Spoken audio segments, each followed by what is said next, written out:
Have you seen that show, The Circle, on Netflix? It's all about how different contestants use social media to connect with one another. They all have very strong opinions about it. One particular player on the show calls it social Medusa. He believes that social media is the devil and it's ruining our society. Is social media bad for your mental health? As a teen therapist, do I think that social media is bad for your mental health? Well, you gotta watch this video to find out. Hi, I'm Mallory Grimste. I'm a teen therapist and I love making mental health videos. I think at this point you know that I'm a pretty considerate person. I like to look at all angles. It's probably because I'm trained as a dialectical behavior therapist, which is all about looking at the both and situations, not either or. Let's consider the information that we know about social media. Social media is all about forming connections. It has the word social in the title for a reason. By engaging with each other on social media, we're able to find and form communities and stay in touch with loved ones and friends, which can be really helpful. Forming strong social connections and support is really important for improving anyone's mental health and well-being.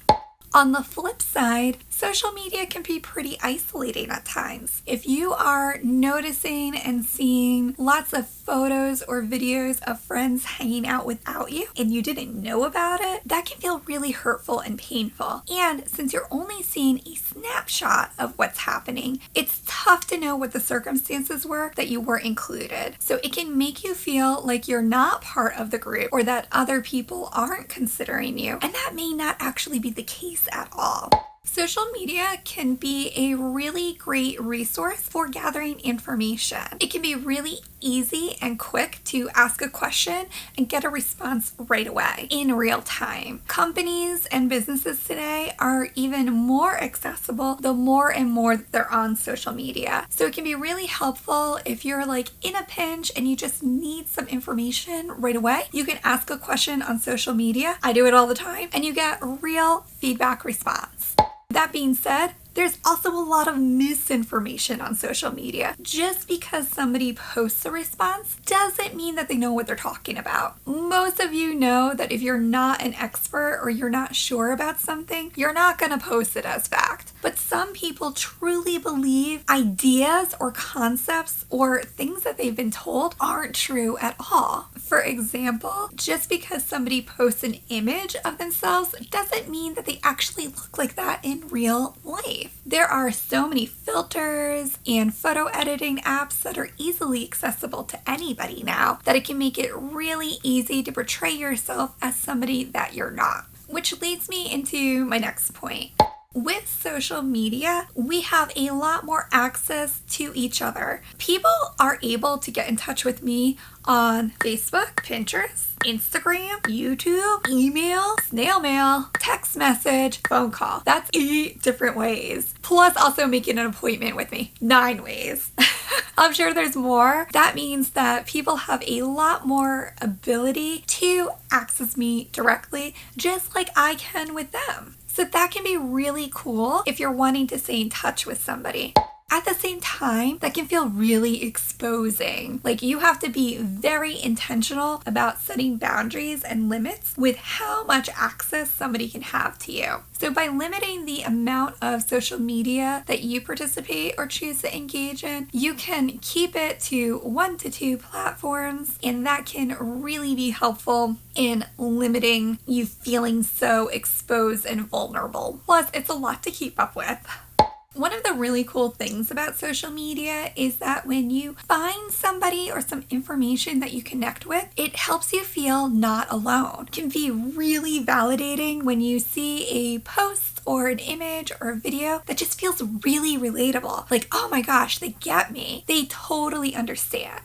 On the flip side of that, when you are constantly being inundated with information and messages and images left and right, it can lead you to being really impressionable. So it's always a good idea to check in with your intuition or your gut of, is this helping me or is this hurting me? Is this actually what I like or is this being told what I like? And of course, especially if you're watching a video like this, you know that social media can be really entertaining. It's really easy to go down the YouTube rabbit hole of watching video after video after video after video. They're really good about suggesting videos just for your interests, which is why it's really important to check in. Okay, am I using this social media right now to entertain myself?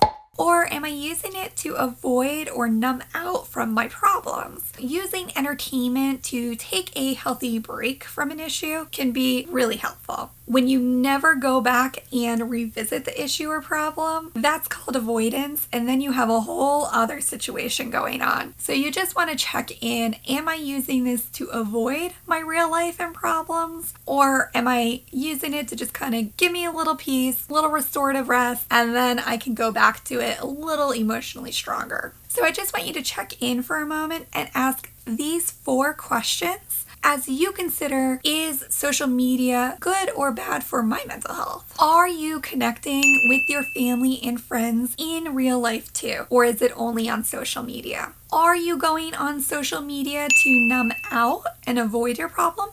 Or do you go back with a solution? How much time are you actually spending on social media? If you happen to have an iPhone, they give you a screen time report you can check in on. If you don't happen to have an iPhone, there are tons of apps and programs that you can use to help track your social media usage. How do you feel physically and emotionally before, during, and after you use social media?